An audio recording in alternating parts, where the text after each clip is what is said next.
Hello, everyone, and welcome to Police Off the Cuff, Real Crime Stories. I'm your host, retired NYPD Sergeant Bill Cannon, a 27-year veteran of the NYPD.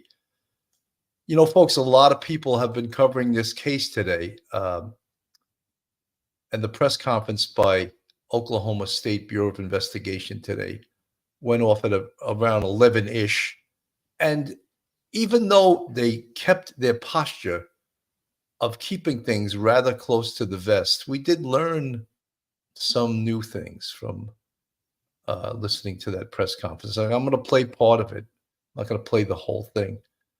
But the breaking news really was last night when they discovered the remains of two bodies. And they are not identifying them yet. I'm sure they've been identified by the Oklahoma Office of the Chief Medical Examiner by this point, but they haven't released that information yet. But when you put two and two together and you realize they were searching in the area that the evidence led them to in the search for Jilian Kelly and Veronica Butler, the two Kansas moms who became entangled in this horrific crime.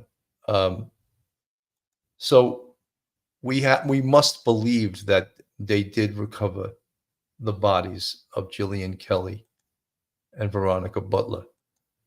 But they're not going to release that information till they're forensically identified by DNA, by dental records, and other means. And then they will release that information to us.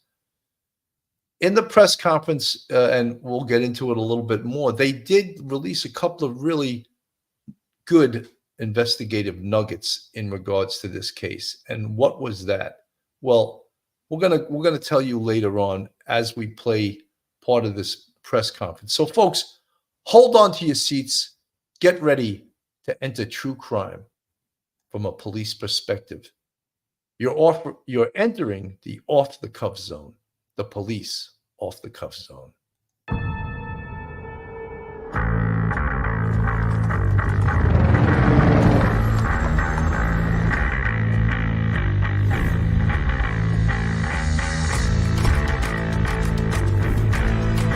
There has to be some common sense. Yes, sir. They have the car stopped in Camden Ranch, Michael Butler. We still don't know who pulled the trigger.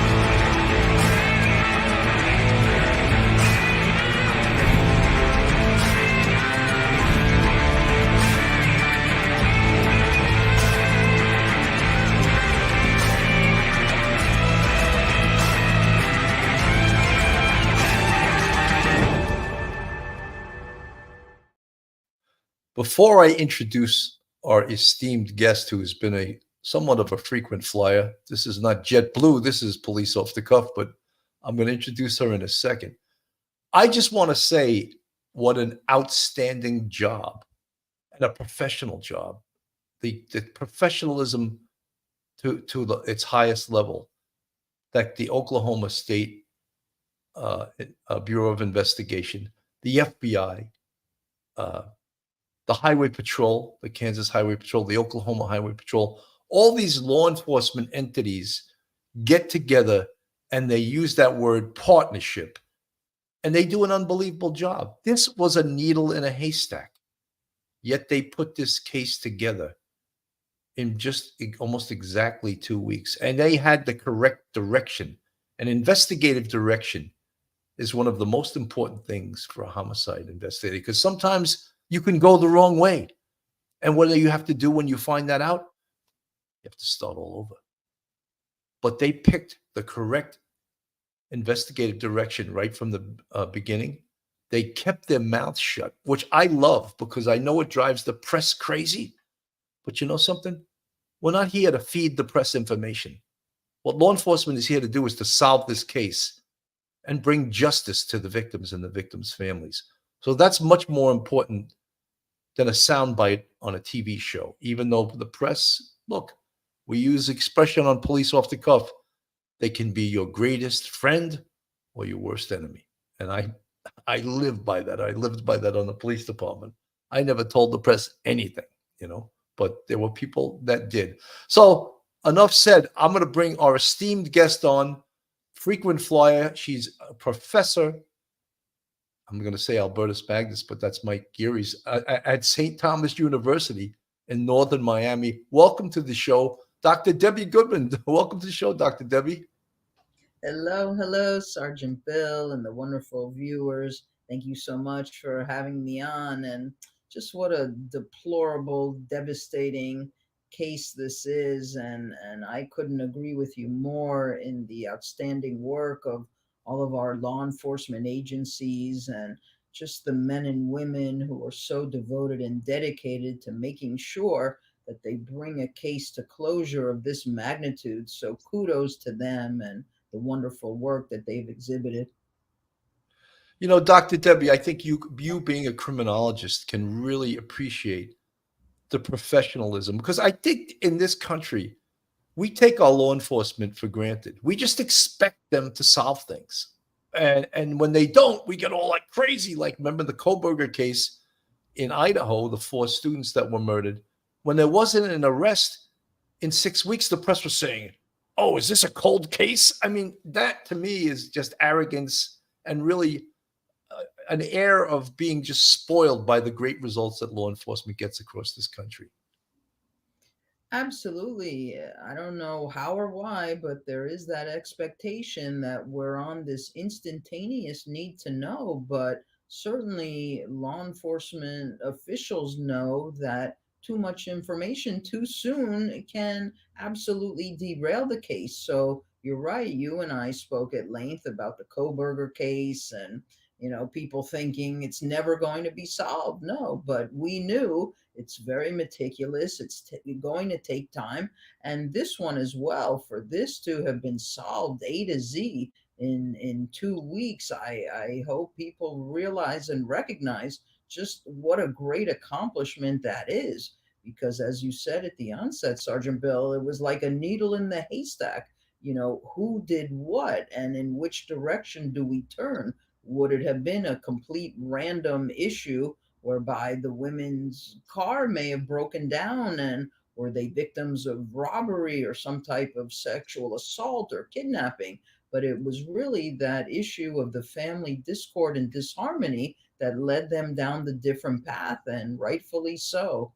So again, just amazing work. Dr. Debbie, you said that so eloquently. Thank you. This is what it looked like earlier on. And when 2 weeks, 4 arrests in connection with missing Kansas moms. And those are the 4 perpetrators. And here they are with their names on. Tiffany Michelle Adams, who's the grandmother of the children involved in this custody battle. Tad Burt Cullum, her boyfriend.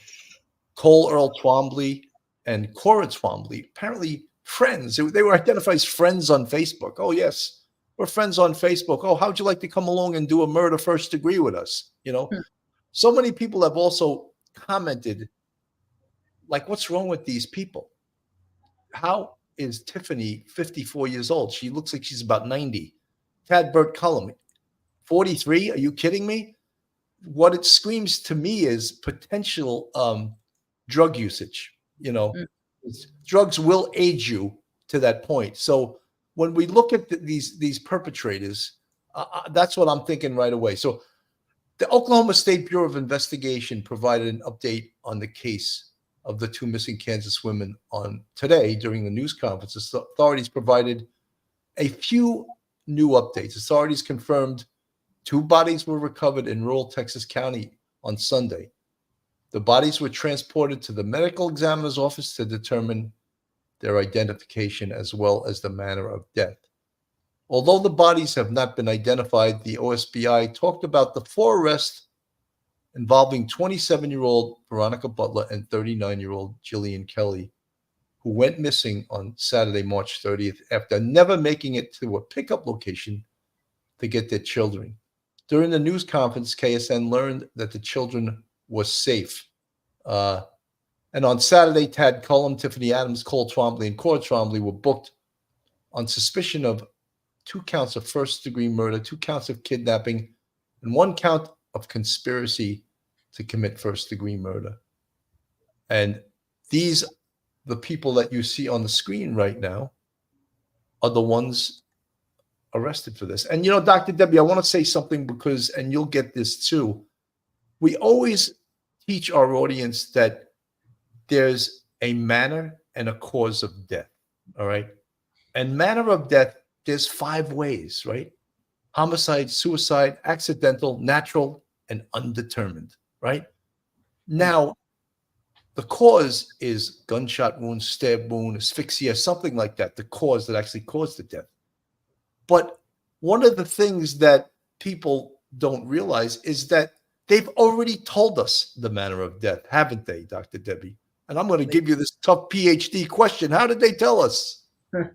They certainly did tell us, but you've said so many great things that I also wanted to comment on, Sergeant Bill, before I get to this issue. But the whole look of these 4, it's almost like the fearful 4. They're just grisly and gruesome looking. And I know we're not supposed to judge the book by the cover, but human nature is that in 10 seconds or less, we're certainly in our field, we kind of assess with whom are we speaking and such. So not only is their physical look indicative of drug use and possibly more, but their mental health must have been compromised. But here's my concern, when this goes to trial, what will a defense attorney say about them? That certainly they were on drugs and therefore what? They weren't as culpable as we should hold them to. But I would disagree with that vehemently, because all of this did not just happen instantaneously. And we know that there must have been extensive and expansive planning here. And first degree murder includes that, as we know, the planning, the premeditation, it being willful and it being malicious. But also, Sergeant Bill, another great point you raise, and it's really on forensic psychology here. This next issue is all about the family. We call this familicide, as you well know. And just to remind the viewers, when a family member commits a murder against another family member, it's really just something very astonishing, which again is the great work of law enforcement to know and to recognize that because of that discord and disharmony and the child custody, and thank goodness the children are okay. That's really, again, another key issue here, that no harm was done to the children. But the fact that we would have a member of a family orchestrating the death of another member really feels so extreme, and therefore we will want to ensure through our great justice system that justice is rendered appropriately. Because to think now that these families, the Butler family, the Kelly family, for these children to grow up without their mother, that's such a significant loss to these young children. And then, of course, Pastor Kelly, who has lost his wife in this despair and devastation. And yes, you're correct. We know that they've been shot. Well, Dr. Debbie, even in the press conference, it's sort of come out through different ways that potentially, and it's still really at the rumor phase because we don't have any confirmation from law enforcement, but we're hearing through some sources, and I think News Nation has a source, and they would, of course, name the source, who said that they were shot.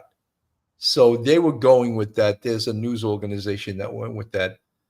But to me, part of the big story here too is like, and you touched upon it also, is how is life so cheap that you can get 4 people together and plot, conspire, and murder 2 young women in the prime of their life because one of the people involved is having a custody dispute over the children.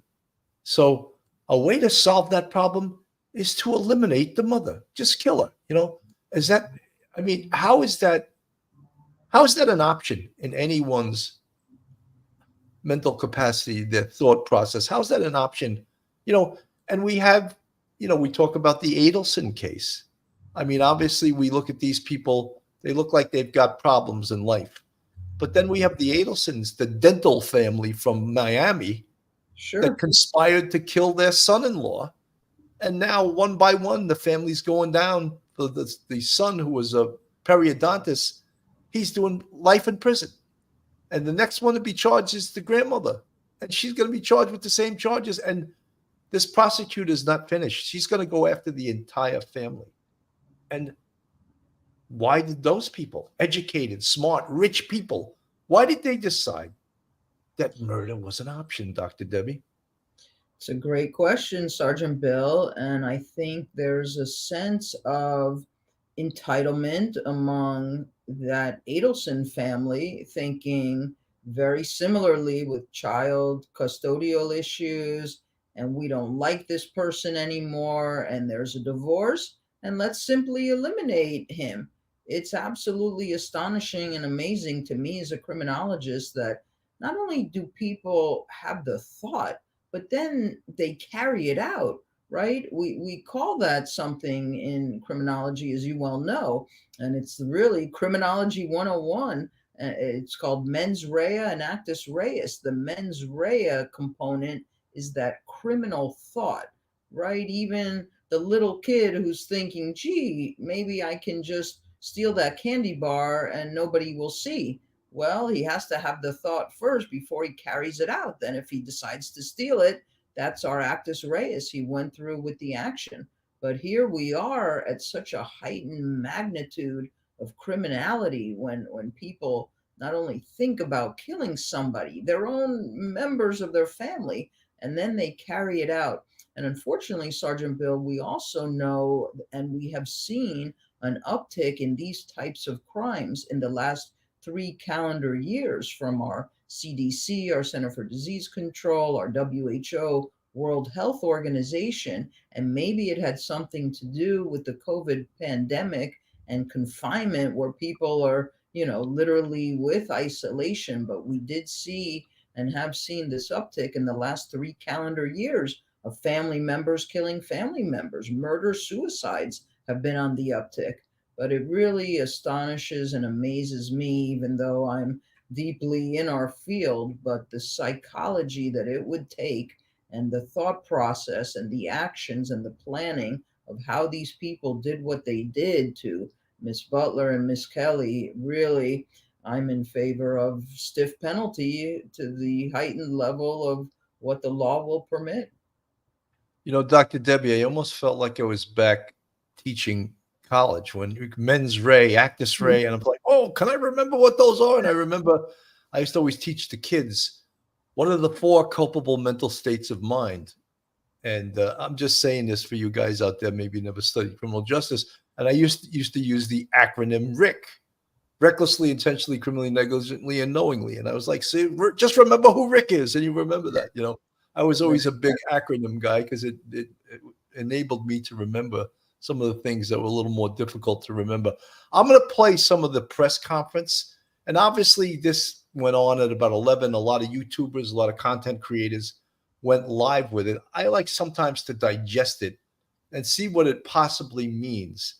And when I first saw the PR guy for the Oklahoma State Bureau of Investigation, I was like, oh, no, not another PR guy. But today, I sort of felt a little bit ingratiated to him because he skillfully did his job and gave up very little in the press conference, yet he gave up a little bit, And again, their duty is to the victims and to the families, not to KUTV, all right? So that's one of the things we have to remember. So I'm going to put him on the screen. We're going to play some of it, and I'm not going to play in the beginning of the press conference. It's all the more political people that just want to thank everybody. That's fine. We don't need to watch that. We already thanked the police. We thanked the FBI. We thanked the Oklahoma State Bureau of Investigation. We thanked the Kansas Highway Patrol. We thanked the Oklahoma Highway Patrol, the local police agencies. I don't have their name right now, but we thank all the law enforcement partners that worked on this case. They did a fantastic job. So let me play this here. And again, this was played earlier on. Not at this time. We have we identified that there were 2 bodies during our search. Both of those deceased persons have been transported to the Oklahoma Medical Examiner's Office, where they will do a proper identification and also look into a cause and manner of death. What led to the discovery of the body? Based on the evidence that our agents and local law enforcement were able to obtain, we used that to search a wide area throughout Texas County, and we were able to use those resources in order to find where these two bodies were. It's a case-by-case basis, but as soon as we hear back from the Oklahoma Medical Examiner's Office, we will let the public know. Can you describe the scene where these bodies were recovered and what state these remains are in? No, I mean, I can say that it was a very rural area. I cannot state the condition of the bodies. Is this private property? I cannot confirm that at this time. In Oklahoma, there's the death penalty if convicted. Can we possibly maybe see this in this case? You would have to reach out to the district attorney's office. That'll be something that will be discussed further down the line. DA Stewart alluded to a lot of people calling in with a lot of tips. Were there particular tips that broke this case? We received several tips throughout this entire process. The public, I mean, I know that we had thanked what that our local law enforcement agencies, what they were able to help us and throughout this search, but the people here throughout this area have done a tremendous job of reaching out to us. The original press release that we had put out on March 31st in regards to searching for these two women, we constantly received several tips and had used those throughout the entire 14-day process in order to find these two bodies, and then also discover and find those who were responsible for this crime. So the reason foul play was suspected was because of evidence found in the car. Can you go into more detail now of what that evidence was? We cannot still at this time. It is still an ongoing investigation, and that is for our investigative purposes.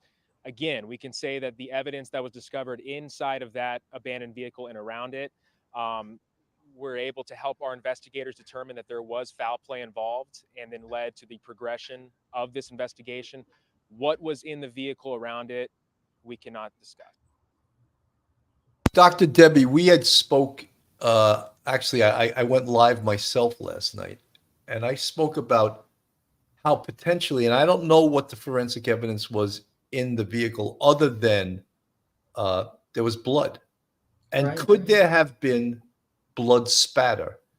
And a blood spatter expert can read what weapon caused the spatter by the size of the particles of blood and the way the blood appears on a surface. And a firearm, because of the speed of the round that hits the body, it causes very small little prickly pieces of blood spatter on an object. So, and I'm just using forensic science. Possibly that could have been one of the ways they determined it was a firearm. There could also be ballistics on the scene and in the car. So all of those are possibilities that they determined right away. All right, there was foul play. Apparently, there was a small amount of blood in the vehicle, but there was a large amount of blood outside the vehicle. The other thing is that the persons that did this would have had to go into the car and drag them out of there. So they potentially could have left their own DNA off and or fingerprints inside that vehicle. So all of these are forensic possibilities. Someone in the chat, Whit-O, put a very interesting comment. News Nation reported that the 16-year-old daughter of the Twombleys was told to clean out the pickup after the incident. She wasn't aware of what happened, but gave the information to the police.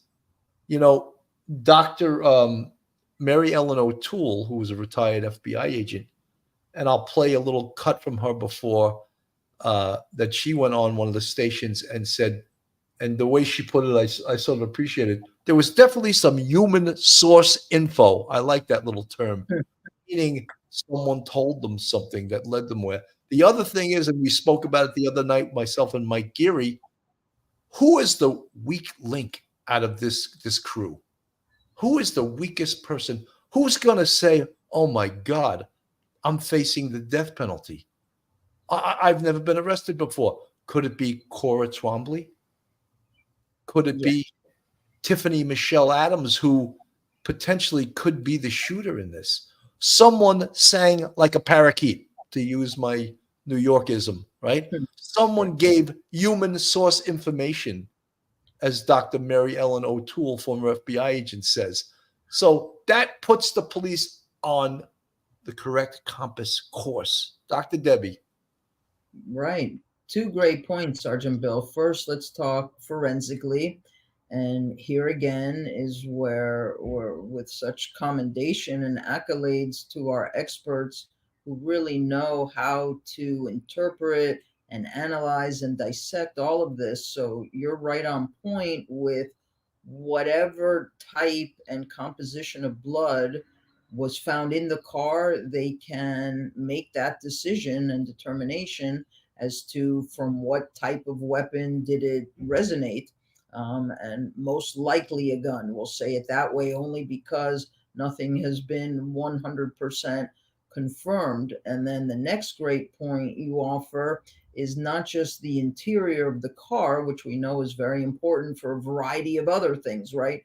Had there been some type of struggle, and we can only imagine that there would have been, but the prints, of course, and hair fiber and any type of tissue and skin residual, all of that too can be assessed and determined by the experts. So if we're speaking on the internal and interior of the car. Now, if we go to the exterior, we would logically assume that if the death occurred in the car or some type of very brutal attack, then if the individuals are taking the women out of the car, then of course we're going to have again the blood within the framework of the exterior. So that's very important as well.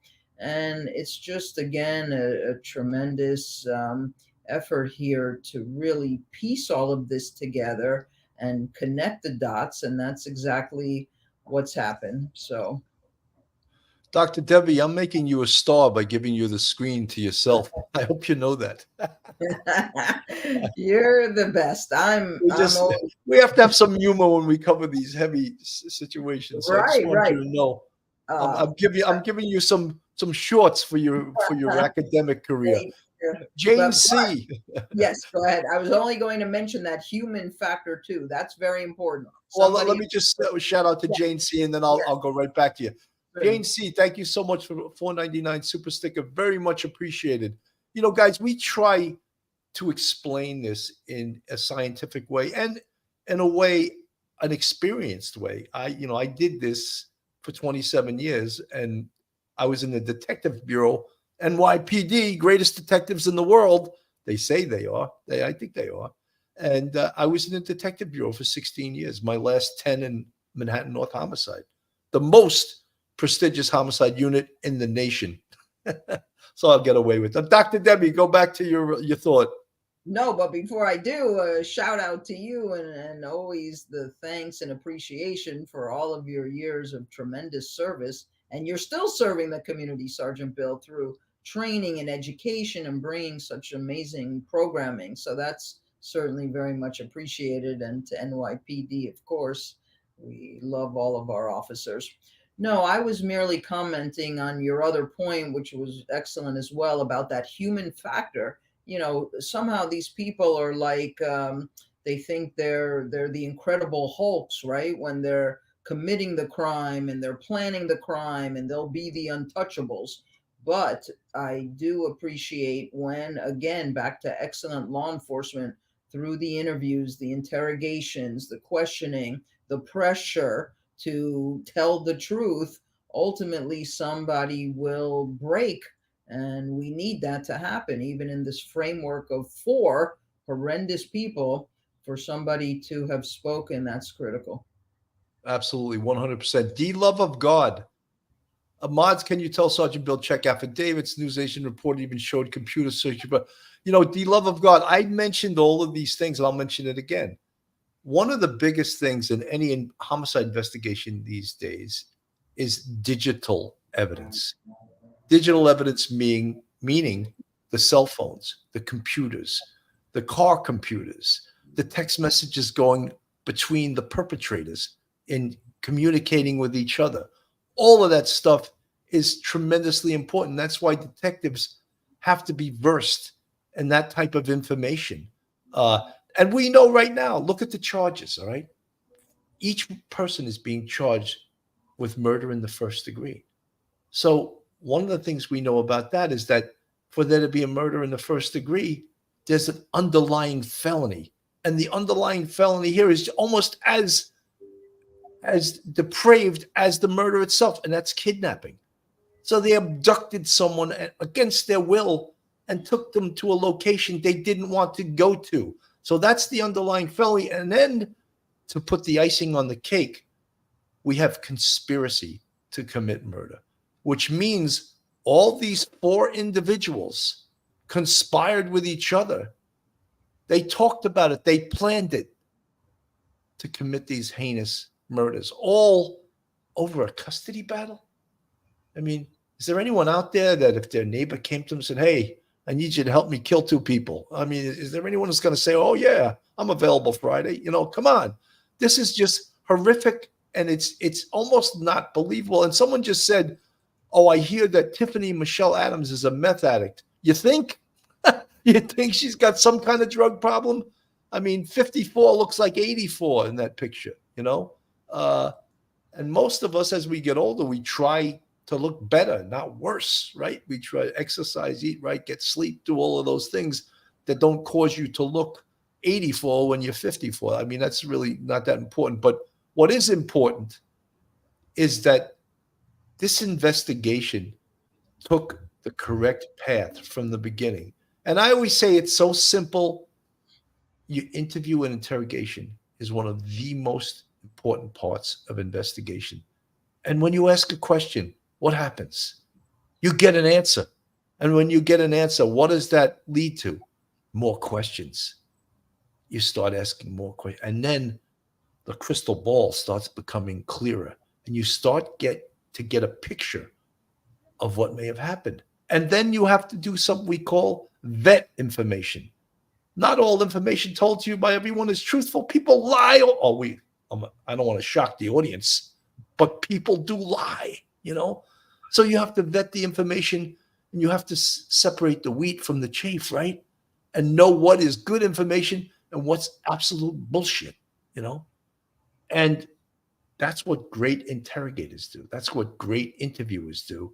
And that's how an investigation like this, they did an unbelievable job that 2 weeks later, 4 people are under arrest and they recovered the bodies. So human source information, you bet, because forensics will tell us a story. But you know what juries love to hear? They love to hear people confess. They love to hear that because they're like, oh, what if the forensic evidence is wrong? Well, usually the forensic evidence doesn't lie. You know who lies? People. People lie, right? But when you can get someone involved in a crime to admit to it or testify against the people and their testimony matches the evidence, very powerful. Let me go back to the press conference a bit. It was quite a convoy in executing these 4 search warrants. Was there concern of resistance to arrest? How much concern was there over a possible gunfight? When you are regarding arrests and multiple arrests in the magnitude that we have all discussed, there is always, there is always a cause of, of trying to protect the public as best you possibly can. We can say that all 4 of those arrests were made without incident, and so that, of course, went extremely well, and we are extremely grateful. Another agency that wasn't able to make it, that was a big part of that and helped us tremendously, was the Oklahoma Highway Patrol. So we want to thank them tremendously on that. But I mean, again, there was concern, but we are extremely thankful that no one was hurt, no one was injured during this process. Did any of the 4 suspects charged in the case tell law enforcement where to find them? Say that one more time. Did any of the 4 suspects charged in the case tell law enforcement where to find them? No, we cannot discuss that at this time. How early did you guys have suspects? We can't discuss that at this time. Are you able to go into further detail how you believe that it was targeted and not a random? Based on the evidence and the information that we were able to obtain throughout the entire investigation, what was found inside of the vehicle, witnesses, family, friends of the victims that we were able to talk to throughout this entire process, we were able to gain the information to determine that that these 4 people were responsible for both of these women going missing. Also, are you able to confirm if this is over a custody battle? We cannot confirm that at this time. What's the relationship, if any, between the suspects and Veronica? Again, because it is still an ongoing investigation, we cannot discuss that. We know that one arrest was in Texas County, the 3 others in Cimarron. Can you describe the arrest process? You said there was no resistance, but That's all we can really say at this time. And we can say that the 4 people that we were looking for were found, arrested, and placed into custody within the same day, and there was no resistance. and obviously you can't talk about the evidence in this case, but is there significant physical evidence in this investigation? Yes. Can you elaborate? No. Are you able to go into some pictures of bodies? I love this guy. I just love how he shuts the press down when they're trying to get very inquisitive about things that potentially could hurt the investigation, and he just simply says, "No, I can't talk to you about that." And I think that's a great thing, because look, people think that because there's an arrest now, all right, the case is closed. No, these detectives and these law enforcement people are working just as hard now as they were before they arrested these 4 and before they recovered the remains of what we believe to be Jilian and Veronica. So there's still tons of work to do, Dr. Debbie.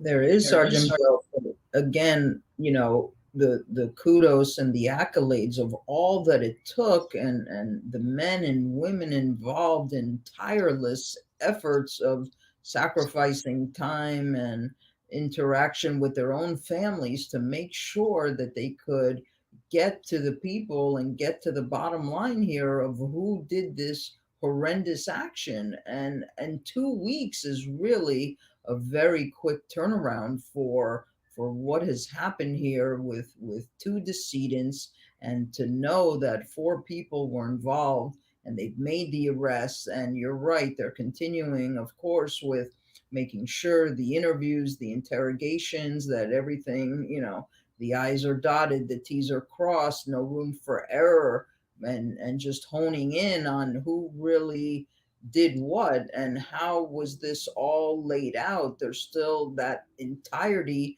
of who orchestrated this and who is behind all of this. We are, you know, pretty certain it's Tiffany, but then what? Then what role did each of these 3 play? And can we still get this motley crew here to be honest? What you're saying is so powerful and on point, Sergeant Bill, about the lying. I would have to think that of these 4, there's going to be the backpedaling and backtracking, and oh, but if I didn't participate, they threatened to kill me. You know, all the lies that potentially take place here of pointing fingers rather than looking inward and asking oneself, how could you even go along with this?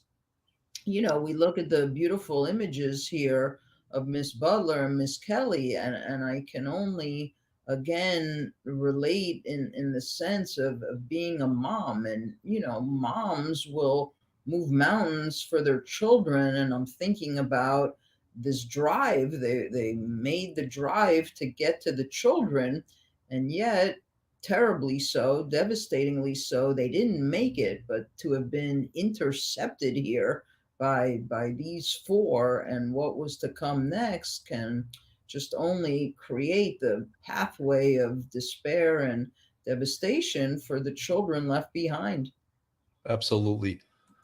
Sana Elise Holt Johnson, a member of the YouTube membership. Thank you so much. Good evening, Sergeant Bill Cannon, Dr. Debbie Goodman. Well, thank you so much. It's good to see you, Sana. One of the concepts I just want to throw out there for folks that aren't in the criminal justice field, there's a concept called acting in concert. And what does that mean? What does that actually mean, acting in concert? Well, you have to do something in this case that helps to facilitate. That's a good word. I'm glad I remembered that word. To facilitate the felony, which is the main felony here, is murder in the first degree. So what if right here, Cora Twombly, who you see in this picture, right? What if her only job was driving the car? What if her only job was getting rid of property of the decedents? She didn't pull the trigger. Why should she be charged with murder? Same thing. What if her husband's job was just, say, dumping the bodies? He and his wife will be charged just as if they pulled the trigger. And that's acting in concert. So all four of these people, that's why we see the charges. Murder in the first degree, 2 counts each for each one of them. Kidnapping, 2 counts each for each one of them. And conspiracy to commit murder. Could these charges be amended at some point and say, oh, we don't have enough to charge Cora with that? Well, there's a possibility, but I think they're coming out of the gate charging the right charges right now. And one of the ways they may charge a lesser charge is if Cora cooperated, if Cora sang like a parakeet and gave them information. We don't know. We don't know if any of them. As Dr. Mary Ellen O'Toole said, they must have had some human sources. I agree. They must have had someone singing, someone telling them where to look for the bodies, because or else, Dr. Debbie, it was a needle in a haystack to find these bodies. Absolutely, Sergeant Bill. And that's a great point also to raise the whole concept of acting in concert. See, what they didn't do is they didn't act in coercion. Nobody here was forced. It doesn't appear to be. So they acted willfully.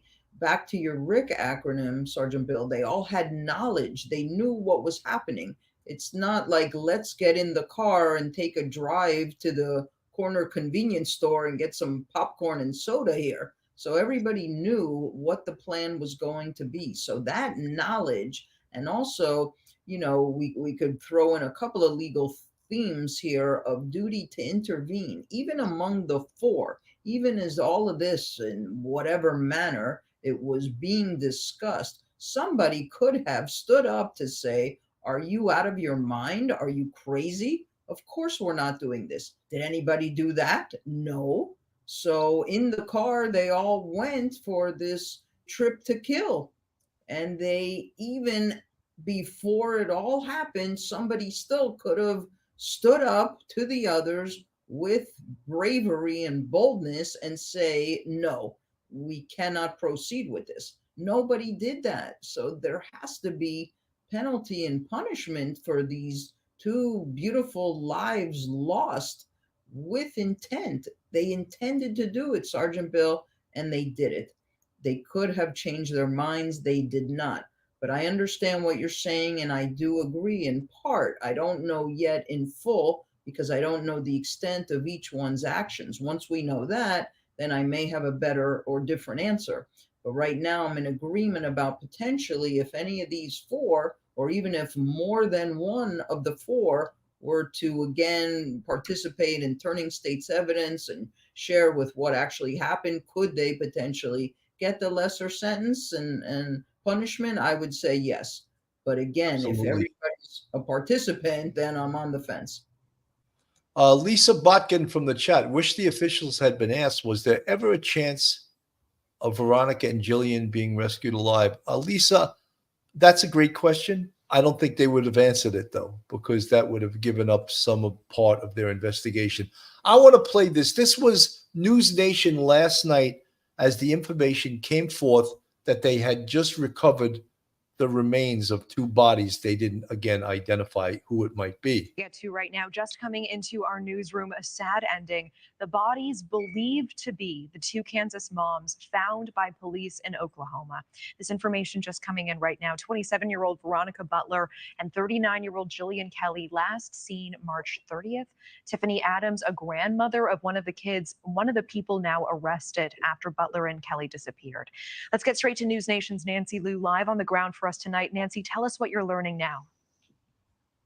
Well, Natasha, it's yet more deflating news for these communities in the Oklahoma Panhandle. The Oklahoma State Bureau of Investigations had told me that they were searching vast areas of rural Texas County for the two women. And just minutes ago, we heard from OSBI that along with the FBI and the Texas County Sheriff's Department in a joint operation, they have recovered two deceased persons in rural Texas County, and both individuals are being transported to the Oklahoma Office of the Chief Medical Examiner to determine identification and cause of manner of death. So that means there is no positive identification that these bodies are Jilian Kelly and Veronica Butler. But of course, this discovery happened during their massive search for the two women. We are expecting a news conference tomorrow from the OSBI, and of course, News Nation will bring that to you live. They have provided very little information about their investigation all along. They have kept things very close to the vest, but this is exclusive video from just yesterday. News Nation on the ground capturing this exclusive footage as they closed in on the four suspects who they arrested yesterday, including Tiffany Adams, who is the grandmother to Butler's kids. And it's suspected that a custody dispute may be linked to all of this, what has turned out to be a case of double murder. But again, the breaking news tonight is that two bodies have been recovered.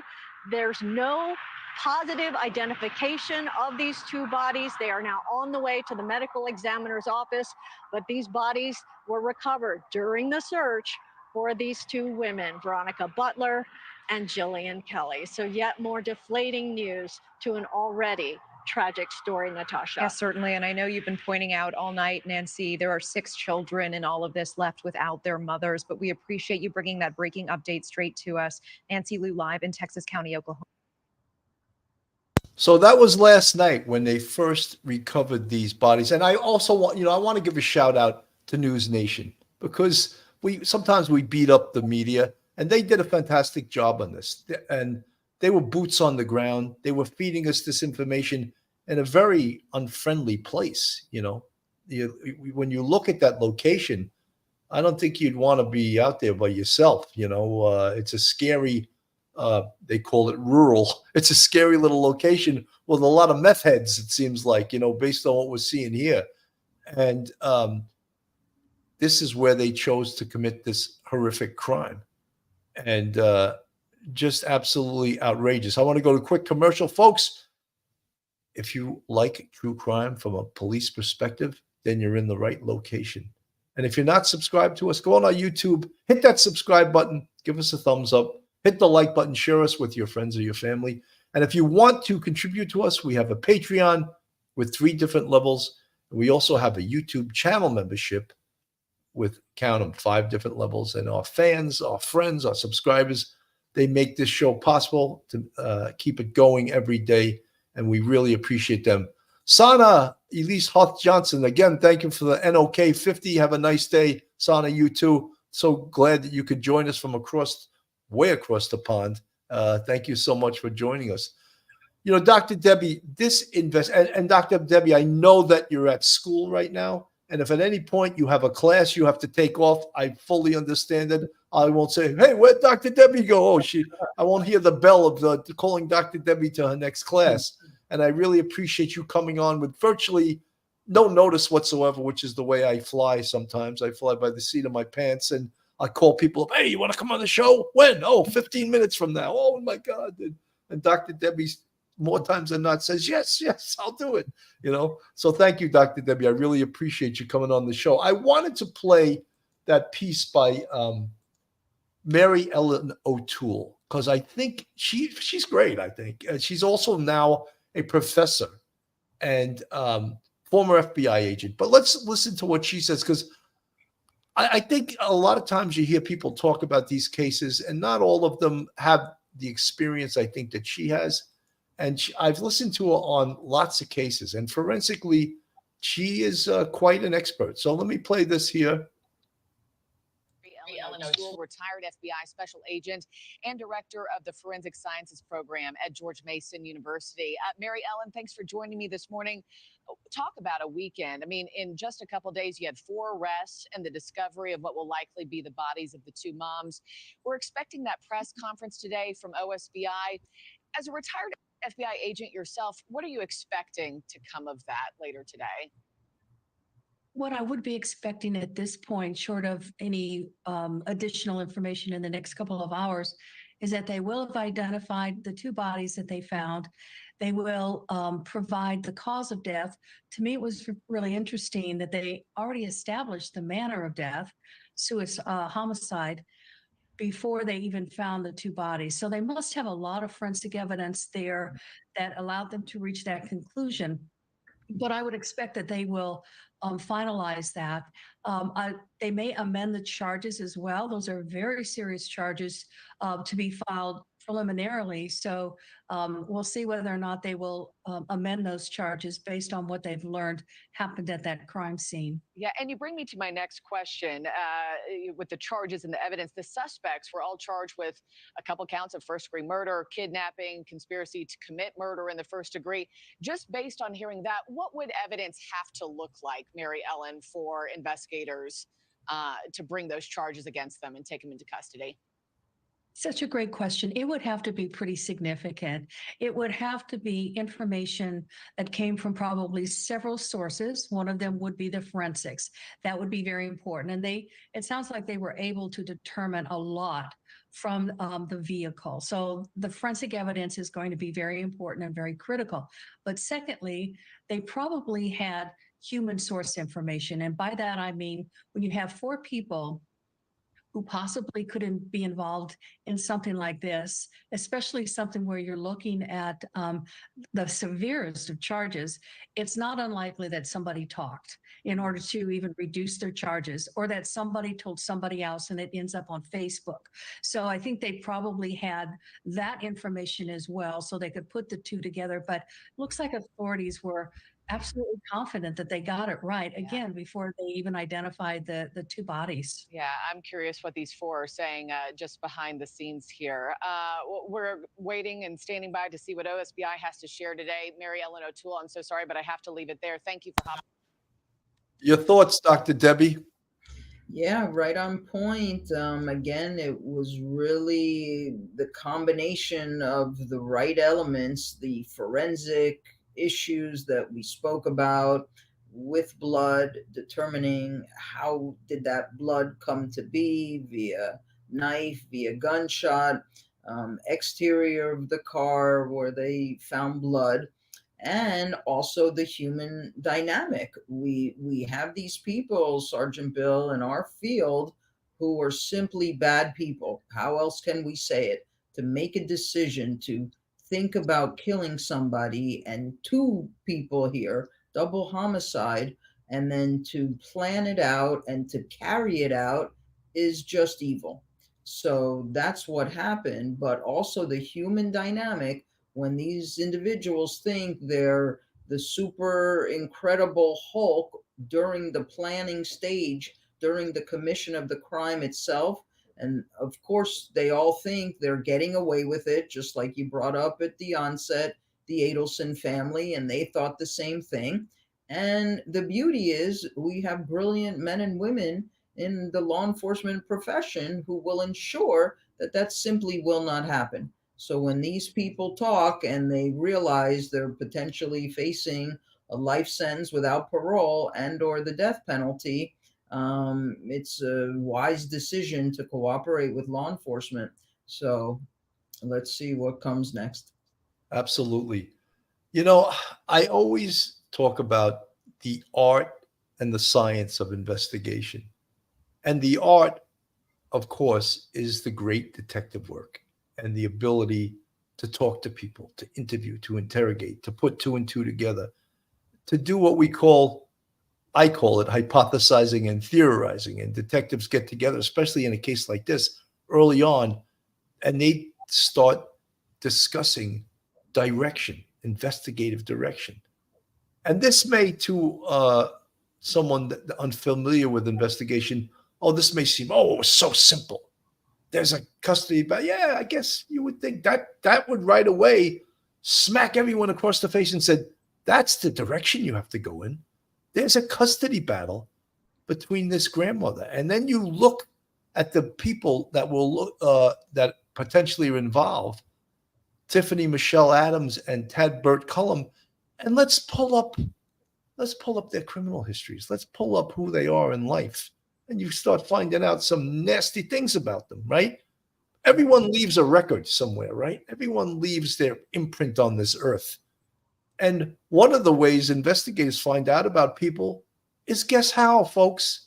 Talk to their neighbors. Do a canvass of the neighborhood. What do you think? Oh my God, people probably holding up their hands like they're the scariest. But like that tells investigators something, right?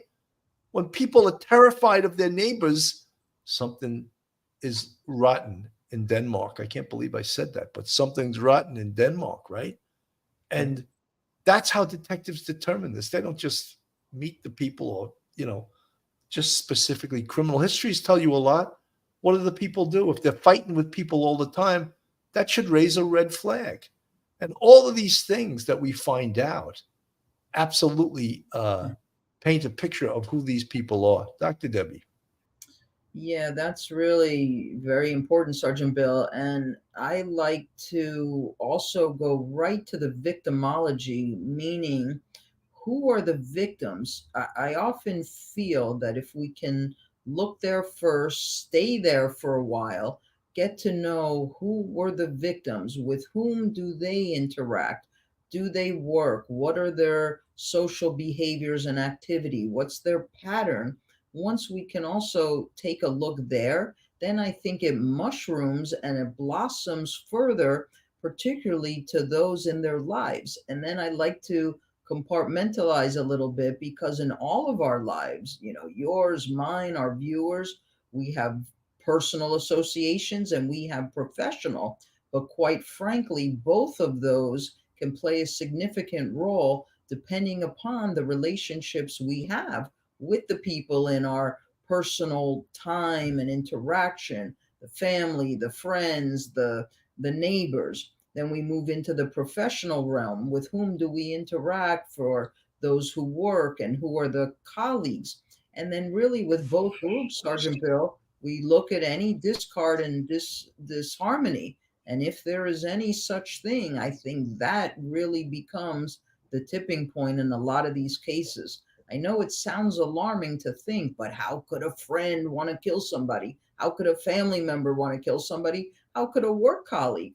But we're just finding that is what is happening in our society. And there are just so many cases that involve that. So it really is just very, very logical, meticulous, and quite frankly, brilliant work of our investigators who are able to do this.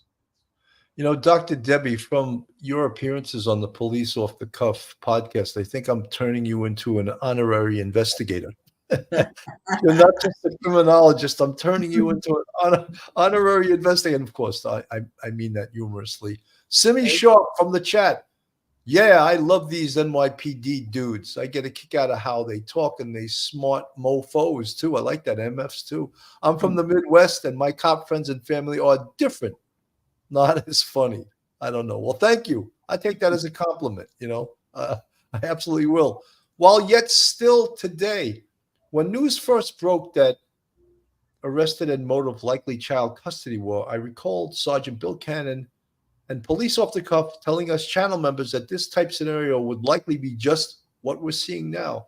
Thank you. I don't have a crystal ball. I just have a lot of experience investigating things like this. And sometimes you can predict what's going to happen by having seen something exactly like this before and knowing what the police, knowing what the investigators, what they're going to do, what's their next step, why are they doing this, why are they doing that, how come they're keeping their mouth shut. All of those things, I've seen it before. And to tell you the truth, I was highly critical of the NYPD because the NYPD, when I was on the job, took a posture of telling the press way too much. And many times it compromised our cases.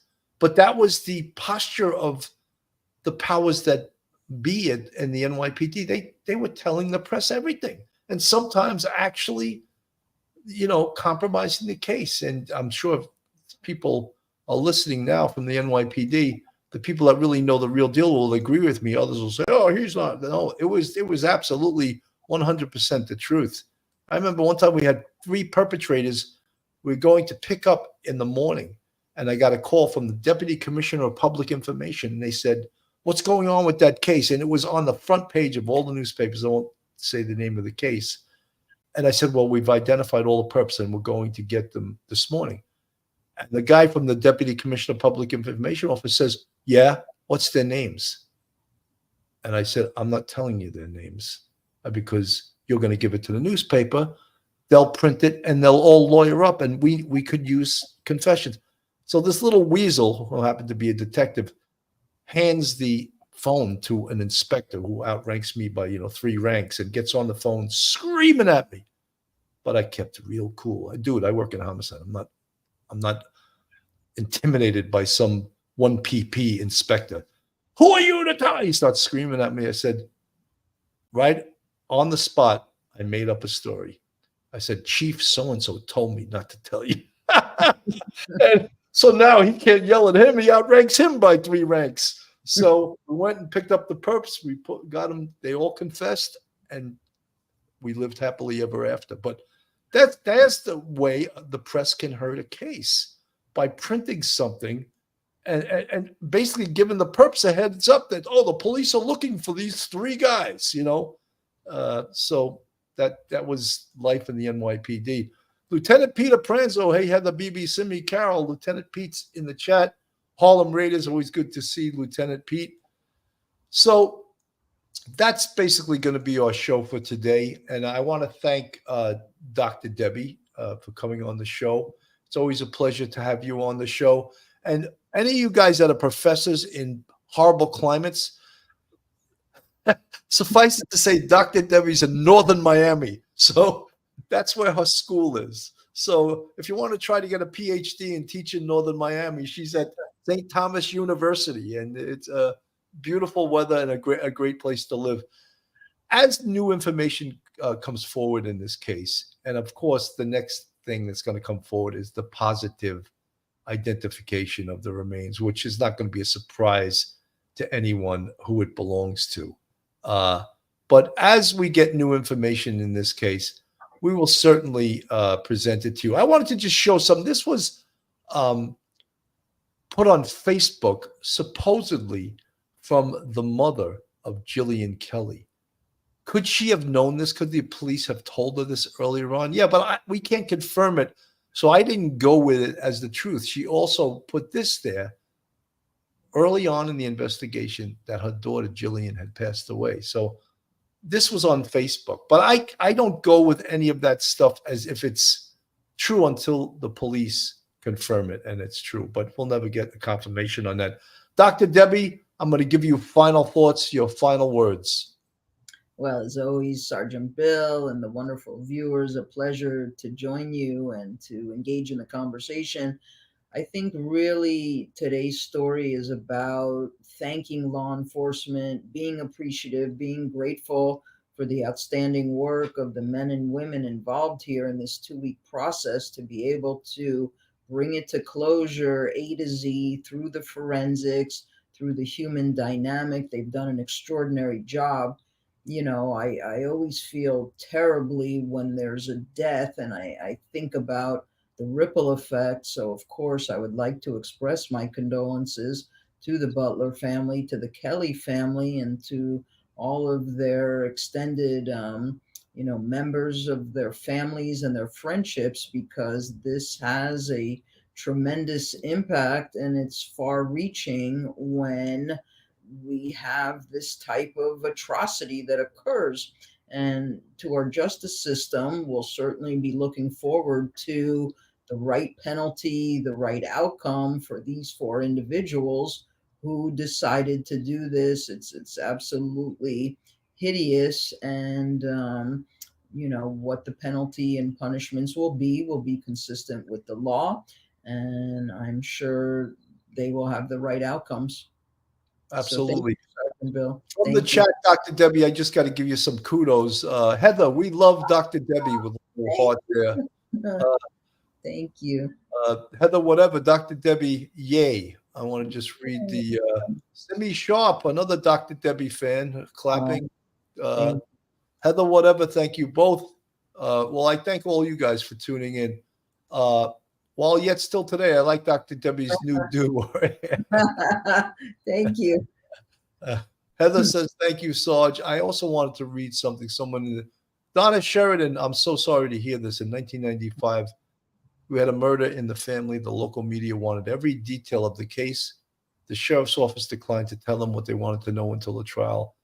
Donna, sorry to hear that, but look, the police did the right thing, and just like they are now, keeping their lips sealed and not telling information to the press that could potentially hurt the case. Folks, I want to thank everyone for tuning in today. I know there was a lot of coverage on this. I came on a little later. I didn't come on live. So I decided to come on a little bit afterwards. But thank you so much for tuning in. Have a great day, and God bless. And thank you, Dr. Debbie. Thank you. One episode just ain't enough.